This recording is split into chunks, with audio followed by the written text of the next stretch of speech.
Welcome, John. This is just such an exciting thing to sit and listen to your comments about our city over breakfast. How long since you were last in Rockhampton? Margaret, this is my first trip to Rocky, but it certainly won't be my last. Excellent. No, and it's exciting because I think often, as I said upstairs at the talk, Margaret, when you come in as an outsider, you often see things that the locals don't quite see. And I know there's a lot of vision about the future of Rockhampton here, but there's probably also a number of people that are feeling a little bit less positive about it. But I come in and I look at the affordability, the lifestyle, real estate values here have to be tempting to all other Australians because we have a great lifestyle, and yet the real estate is really affordable. We're in Sydney, as I was saying to the group this morning, nowadays $800,000 or $900,000 buys you a one-bedroom apartment somewhere close to the inner city. And here, of course, for $300,000 or $400,000, you get a beautiful home in a great environment. So I think for sea changers from other markets and for young families and investors, I think all three will find this an irresistible market going forward. So, I mean, we've kind of seen that. It's a long journey. It can take a while to do the sorts of changes that are needed for that. So what has kind of informed your thinking about, obviously it's affordable, but what do you like best about what you've seen?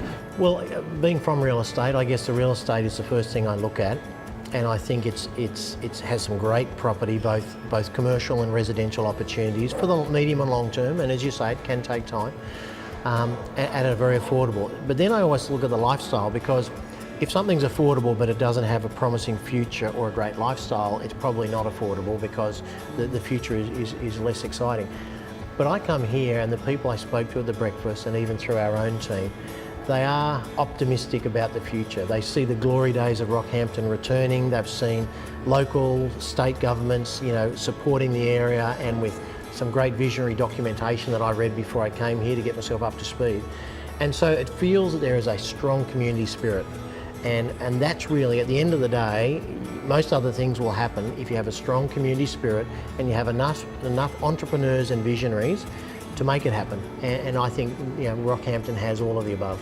Look, I'd agree with you. I think we've been through some tough moments, and we are tied a little to the resources sector, tied a lot to agriculture. And both of those have their ups and downs. So it's this consistency and the constancy of Rockhampton that we've always felt was our strongest selling point, but like everyone else, we've had our downturns. So it's really encouraging to see someone with your experience come in and look at our market and make such positive comments. Well, I've been in many markets, Margaret, since the GFC and during the GFC that probably felt similarly, that they'd had a tough period, property values had declined, vacancies had gone up a bit, and I remember the Gold Coast when people there just felt the GFC was never going to end. I remember Toowoomba was doing it very, very tough.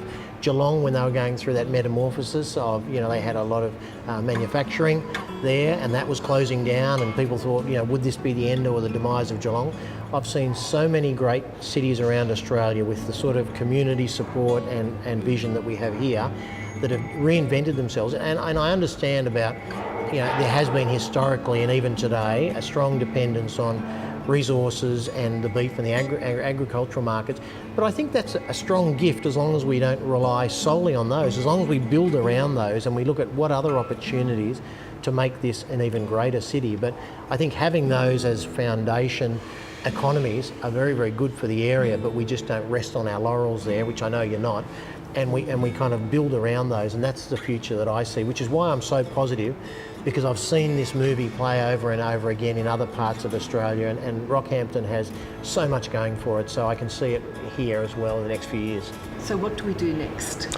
Well, I think, you look at which you are looking at. I know you personally and your fellow in local government and business people, because I spoke to a lot of great business people upstairs. What are the things we can be famous for? What can we be great at? How can we continually improve our lifestyle? I know there's a lot of focus on health and education, which there should be.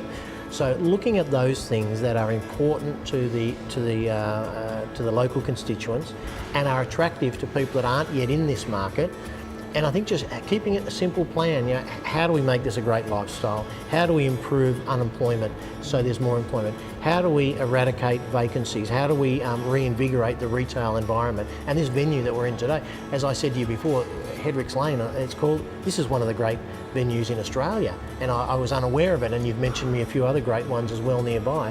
So I think we're on the way, but you can't rest. You have to go hard, you have to look for more.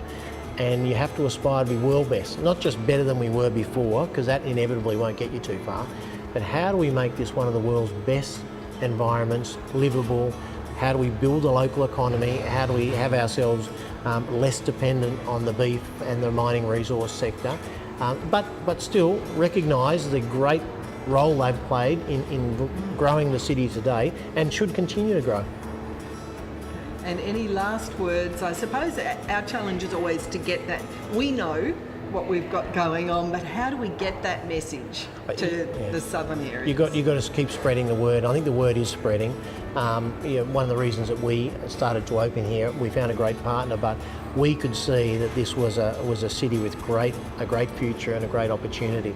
So I think whatever means, you can do that through PR, through social media like we're on right now, through word of mouth, through anything we can do to make everyone in the country aware of what a great opportunity exists right here.